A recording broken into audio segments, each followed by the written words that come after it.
Through the Plexiglass: The Last Days of the San Jose.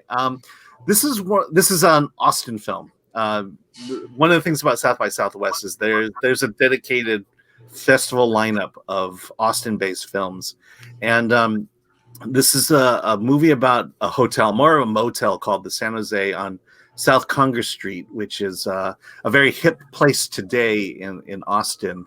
But back then, it was a seedy motel, basically.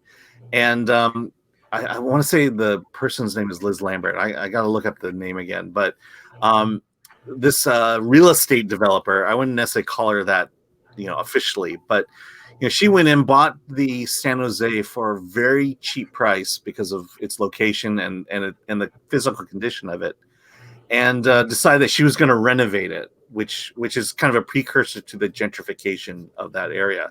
Yeah. But the thing is, no bank would loan her money. She was going to need $1 million to renovate the place.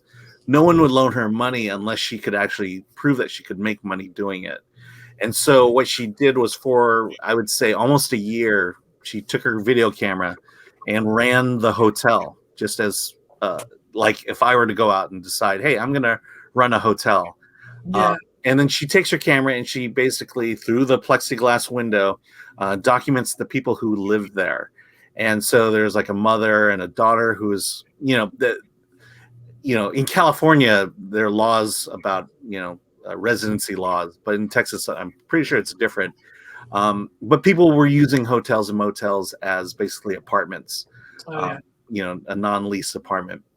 And so she was talking to and highlighting these the residents in this motel, mother and daughter. There's a kind of a musician who was on the verge of an MTV deal, and we don't know if that deal was a real one or not. There's drugs, drug users. Obviously people were there to wanting to use the place for a couple hours for whatever reason. And so it documents her journey and the people, and it's just really fascinating because you realize what South or Congress Street along Austin used to be like, and Austin is becoming one of the fastest growing cities in the nation. Oh, yeah. And there's a great deal of gentrification going on.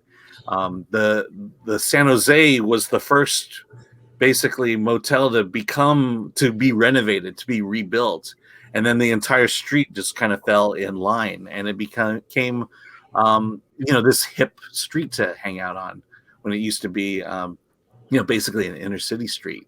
And all that, though, the renovation stuff that takes place like maybe in the last 20 minutes of the film, but it really focuses on the people, and I just found it fascinating. I think I'm really drawn to documentaries that are about people, people in whatever situation they happen to be in, and makes no real comment about it other than the fact that that there are people like us who are just normal, don't have a history or a fascinating story that someone wants to put on film, but we're just people living day to day, just trying to make it to the next day, and have a dream that maybe we can possibly find, and that's what happens here. And so I just found it fascinating. And then you have that gentrification end of it on the other one, because there's a point where all these people who need this location have to get kicked out in order to renovate the. Whoa. Do you know if she? Okay, I was going to ask, do you know if she allowed some of the residents to move back in once after renovation? They don't mention that, but I think we all know the answer to that question. Yeah. And a lot of it has to do with property values, the value of the home, the fact that she has to not pay off $1 million loan. Yeah. It's one of those things. And what's interesting about her is that she kind of began this movement of real estate development in that area, but she still had the heart for the people and what was going on. And it's played out in mostly narrative and captions, but her where she is now is not where she expected to be. And and I'll just say that it happens because basically capitalism took over. Yeah. And so Alan, I'm it's curious. It's clear she's still had a heart for the people who were living there, but yeah, they weren't. I'm pretty sure they weren't living there afterwards.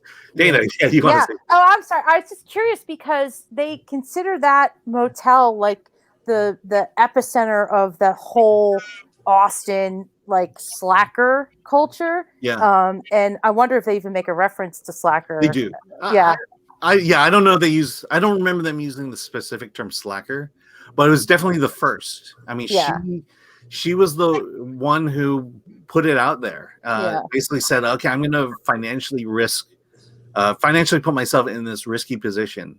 And she made it work. And, that whole street is now transformed. And I will say one thing about it is there are documentaries that inspire you to do something bold. This documentary definitely did not inspire me to want to run a motel. Because she talks about, 80%, she's supposed to be building enough capital to get a loan, but 80% of her time is basically collecting money, trying to get money out of people who say they're going to pay her off, but then they don't. And people, there's a confrontation of someone she had to evict. But then there's also touching stories of the people who lived there and the people who worked for her too.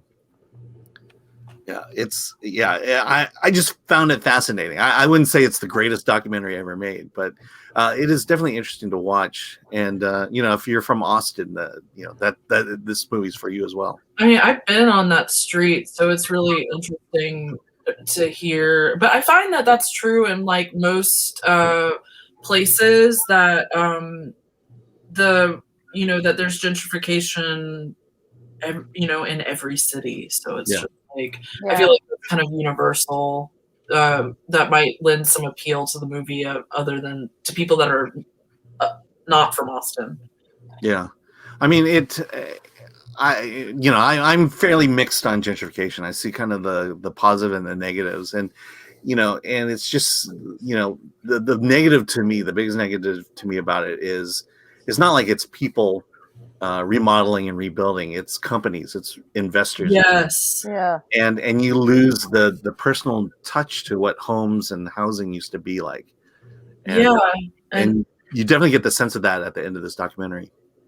I think motels play such an interesting role in culture, and the film makes me think of that William Dafoe movie in Florida, and how that like is a whole other. That's like the opposite end of what you're talking about. And then I think about these motels, like there's one in Boise called the Modern, and then there's another one in Portland called the Jupiter, and they are surrounded. It's a motel that has become this cultural center, mecca, that like everybody comes to, and it's this hip thing to do. And yet like they're the people who are actually living in them, who come to them, like that's the story. It's like the life that goes on within and without, and there's so much more money and heartache that goes into it, I think, than anyone would ever recognize.